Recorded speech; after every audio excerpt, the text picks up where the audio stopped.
Have you ever noticed how quiet worry can be? How it slips in before your feet touch the floor, turning your breath shallow and your thoughts heavy? Most of us wake each day already burdened by yesterday's regrets, tomorrow's unknowns, and a constant pressure to hold everything together. We call it responsibility, but more often it's just overthinking dressed as preparation.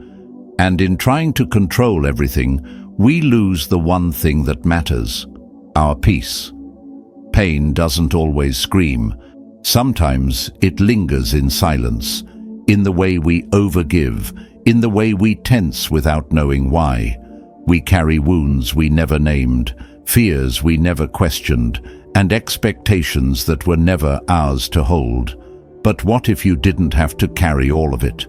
What if peace wasn't something to chase, but something to return to? In this episode, we won't chase more answers. We'll return to stillness, quietly, deliberately, through the wisdom of Stoicism. Stay with me. You might just remember what your soul already knows. Number 1, your mind is for clarity, not carrying chaos. We've been taught to carry everything in our heads, every worry, every fear, every what if, as if the mind were a warehouse, endlessly shelving emotional baggage for future review. But the mind was never built to hold the weight of the world. It was built to see clearly, to discern, to guide. When we mistake the mind for a container, we fill it with clutter, anxious thoughts about tomorrow, regrets about yesterday, silent arguments that never happened. In doing so, we fog the very tool meant to bring us peace. Epictetus reminded us that men are disturbed not by things, but by the views they take of things. It's not life itself that overwhelms us. It's how we interpret it through a mind clouded with noise. A clear mind isn't achieved by thinking more. It's achieved by thinking less, but with intention. When thoughts rise, observe them without judgment. Ask, is this thought useful? Is it mine, or inherited from someone else's fear or expectation? Write. 5 minutes, every morning. Empty your thoughts onto paper, not to fix anything, but to release what no longer belongs. Consider it mental housekeeping. You don't cleanse the mind by hoarding thoughts. You cleanse it by letting them pass through. And most of all, stop believing worry is wisdom. Worry is the misuse of imagination. Preparation is action. Presence is strength. Your mind is not meant to trap you. It's meant to liberate you. Use it not to obsess, but to see. Not to spiral, but to still. When you stop worshipping worry, you begin to reclaim your clarity. And in that clarity, you return to yourself. Number 2, worry is misplaced attention. Worry often wears a clever disguise. It looks like care, like preparation, even like responsibility. You tell yourself, I'm just thinking ahead. But look closer. Most of the time you're not planning, you're spiraling. Feeding thoughts that don't serve you, watering fears that only grow stronger. The issue isn't always the problem. It's where your attention is going and what it's creating. As the Stoics taught, attention is power. Marcus Aurelius wrote, "Nowhere can man find a quieter retreat than in his own soul." But that retreat only exists when your focus is rooted in what you can actually control, not in shadows, assumptions, or imagined disasters. When attention is scattered, peace is too.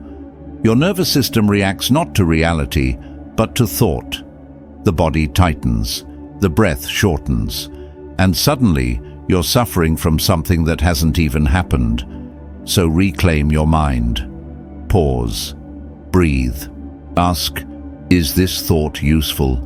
If not, let it pass. Redirect. Move your body. Anchor your focus in the present, not to escape, but to realign. Every moment you give to fear, you take from clarity. And peace doesn't come from solving everything. It comes from choosing where your attention lives. Choose wisely. Number 3. You're not your thoughts. We rarely speak of thought as an addiction, but perhaps we should. Not thinking itself, but the kind of overthinking that loops endlessly, solves nothing, and quietly drains your energy. The kind that shows up when you're alone, that feels important, but keeps you stuck. This isn't reflection, it's noise disguised as insight. And the more attached you become to your thoughts, the harder it is to hear the truth beneath them. Most people never question what enters their mind. A thought appears, and it's believed. But the mind is not a flawless narrator. It's a storyteller. And often its stories are outdated, inherited, or rooted in old pain. Still, we return to them, not because they're true, but because they're familiar. Because mental loops give the illusion of progress when really you're standing still. Seneca said, "We suffer more in imagination than in reality." And today, that suffering often hides in subtle forms: indecision, anxiety, the inability to sit with a quiet moment. Like any addiction, overthinking can feel like safety when it's actually avoidance. So what's the remedy? Begin by noticing. Ask yourself, is this useful or just familiar? Interrupt the loop. Take a breath. Say out loud, I don't need to think about this right now. Let silence return. Let thoughts pass like clouds, not storms. Because peace doesn't come from thinking more. It comes from realizing you are not your thoughts. You are the one who chooses which ones to follow and which ones to finally let go. Number 4. You're not your emotions. There's a quiet moment, often overlooked, when an emotion begins to rise. It might be anger tightening your chest, fear shortening your breath, or sorrow softening your presence. In that instant, you stand at a crossroads. Will you become the emotion, or will you observe it? Most people never pause long enough to recognize that there's even a choice. They say, I am angry, or I am anxious, as if emotion is identity. But it's not. You are not your emotions. You are the one witnessing them. Emotions are like weather, sometimes calm, sometimes chaotic, but always passing. The danger lies not in feeling them, but in attaching to them. When you mistake emotion for essence, sadness becomes failure, and fear becomes weakness. But the Stoics knew better. In his discourses, Epictetus reminds us, it's not things that disturb us, but our judgments about them. That includes our judgments about what we feel.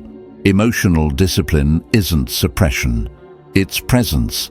It's the ability to sit beside your anger without becoming its servant, to witness your fear without building a home inside it. Imagine you're sitting by a river, and every emotion is a leaf drifting by. Some stir the water more than others. But you are not the river. You are not the leaf. You are the one watching, calm, still, aware. This clarity takes practice. Begin small. When a strong emotion rises, pause. Name it without judgment. I feel anger rising. That simple act creates space. And in that space, there is power. You are not your sadness. You are the stillness underneath. You are not your fear. You are the breath that remains long after it fades. This awareness, that's who you've always been. Number 5. Pain distorts. Don't let it define you. Pain has a voice, and when it stays too long, it becomes persuasive. It doesn't scream, it whispers. It says, this is permanent. It tells you joy is behind you, that healing is a myth, that this weight is now who you are. And if you listen too long, those whispers become identity. You stop seeing life clearly, only through the lens of ache and fear. But this is the illusion. Pain is not the whole story. It's a chapter, not your definition. We've all been there. Grief that clouds every thought. Betrayal that lingers like smoke. Sorrow that settles in like a second skin. When pain endures, it doesn't just hurt. It rewires. It lowers your ceiling, shrinks your world. It convinces you to expect less. Not because you should, but because you've been hurting too long to remember what it felt like to hope. The Stoics never denied suffering. They studied it. Marcus Aurelius once wrote, "If you are distressed by anything external, the pain is not due to the thing itself, but to your estimate of it, and this you have the power to revoke." This is not about pretending everything's fine. It's about reclaiming authorship over your experience. So, start here. Acknowledge the pain, but don't obey it. Question its voice. Is this truth, or just the echo of a wound left unhealed? Then move, breathe, stretch, create. Let the body remind the mind you are still becoming. Pain is a teacher, not a home. It can visit, but it does not get to stay. You are allowed to grow beyond what hurt you, and you are allowed to answer back. This may be where I am, but it's not where I end. Number 6. Let the mind rest. Let pain pass. There's a kind of pain that resists every solution. You can dissect it, reason with it, replay every detail of the moment it began, but nothing changes. Not because you haven't thought enough, but because you've thought too much. Healing doesn't come from looping scenarios in your head. It comes from surrender. And surrender isn't weakness. It's wisdom. It's the choice to stop resisting what already is, to stop demanding a different past, a cleaner ending, a pain-free path. When you surrender, you say, "This happened, I feel this, and I will no longer fight it." That's when the shift begins, because what you resist persists, and what you allow begins to soften. Some wounds are not puzzles to solve, but mysteries to honor. You cannot outthink grief. You cannot strategize your way through sorrow. The soul doesn't want solutions, it wants space. Space to feel, to process, to be. The Stoic Seneca once said, "What need is there to weep over parts of life? The whole of it calls for tears." That's not despair, it's perspective. Pain is not a failure, it's part of the experience. To feel deeply is not to be broken, it is to be fully alive. Surrender looks like walking slowly through your sadness. It sounds like saying to a friend, "I don't need advice, I just need presence." It means trusting that you don't need all the answers to move forward. Your body knows how to heal, your spirit knows how to mend, but they can only do so when the mind steps aside. Peace will never be found in more analysis. It arrives the moment you stop trying to control the pain and start trusting the process.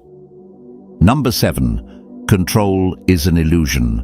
Responsibility is not. We're taught early on that if we plan well enough, speak carefully, or work relentlessly, life will bend to our will.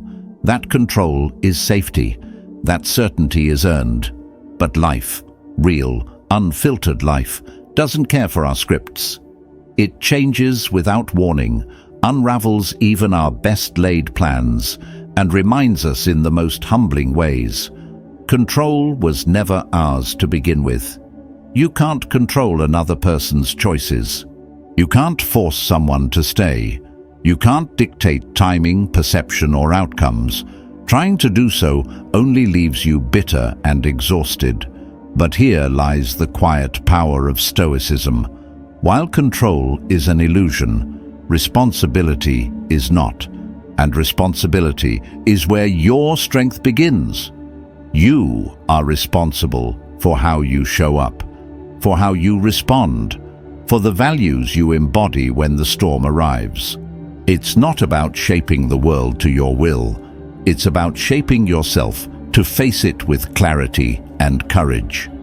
Epictetus said, "Some things are up to us, and some are not. Wisdom is knowing the difference. Freedom is living by it. You can't calm the ocean, but you can learn to sail. You can't stop the wind, but you can adjust your sails." This is responsibility, not flashy, not dramatic, but unshakable. In a world obsessed with results, the Stoic path whispers something deeper. Release the outcome, master the self. So next time you feel overwhelmed, ask, am I clinging to control or stepping into responsibility? One burdens, the other liberates. Let go of what was never yours, and walk forward with strength, presence, and grace. That is more than enough.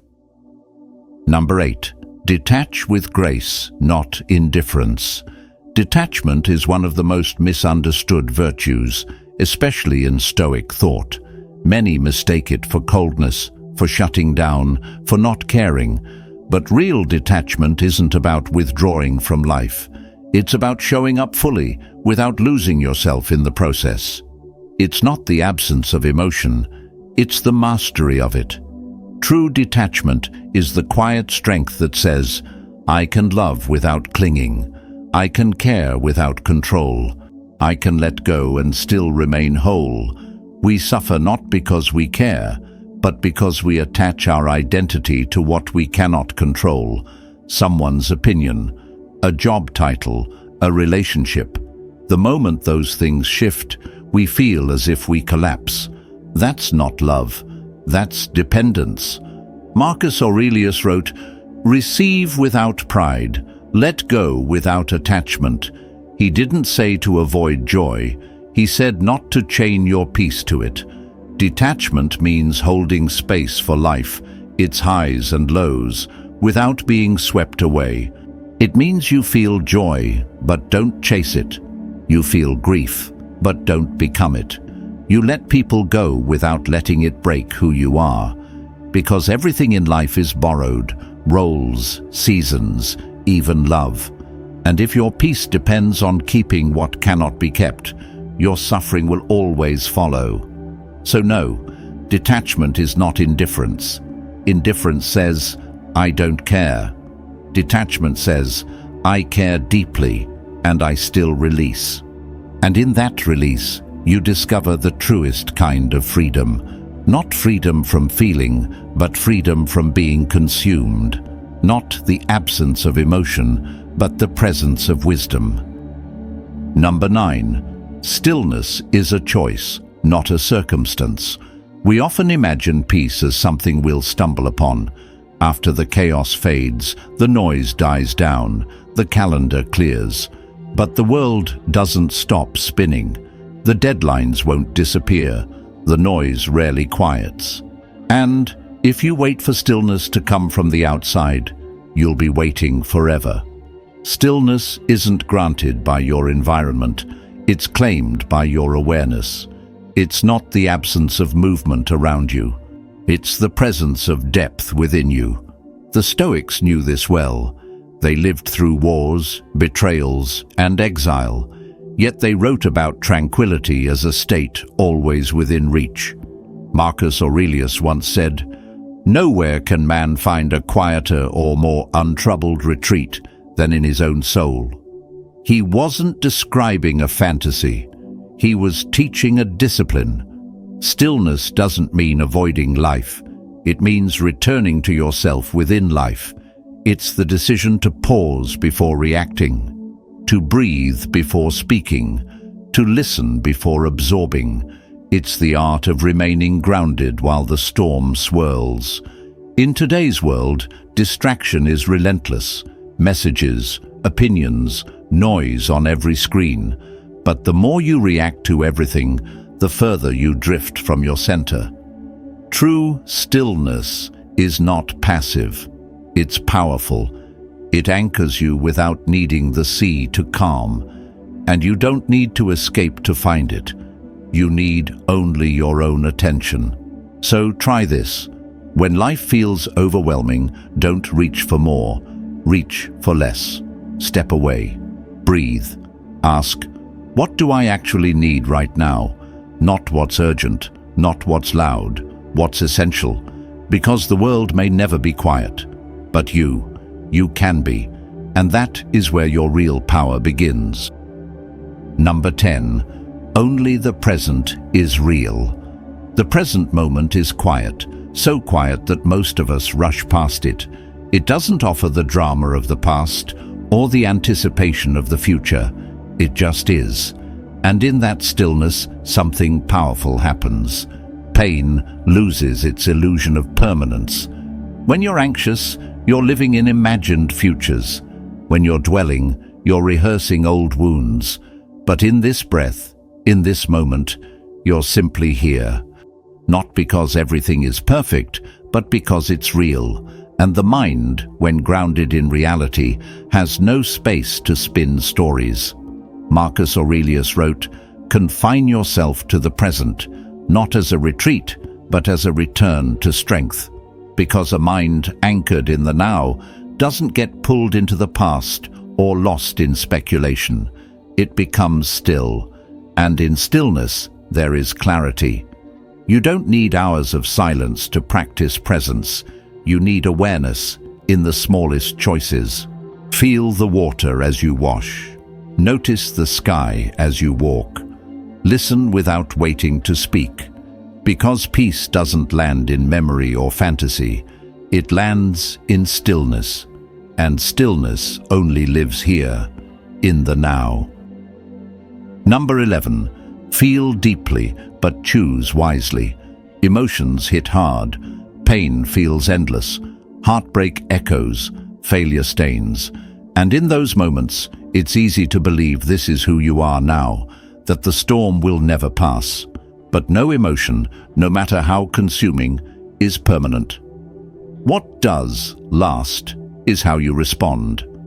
What becomes eternal is not the wound, but the character you forge through it. Too often, we let passing pain define lasting identity. We say, "I felt rejected, so I must be unworthy. I felt shame, so I must be broken." But emotions are like weather. You are the terrain beneath it. They pass. You remain. The Stoics warned against mistaking what we feel for what we are. Seneca wrote, "No man is more unhappy than he who never faces adversity, for he's not permitted to prove himself." Adversity, then, isn't destruction. It's invitation, an opening to reveal your depth, your courage, your values. The culture we live in moves fast, reacts fast, labels fast. But wisdom is slow. It doesn't rush to define the moment. It waits, watches, and asks, "Is this pain shaping me, or am I choosing how to meet it?"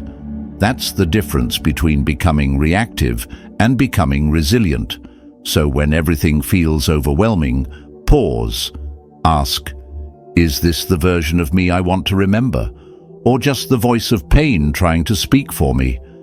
Because storms pass, but the choices you make in them, they echo far longer than the rain.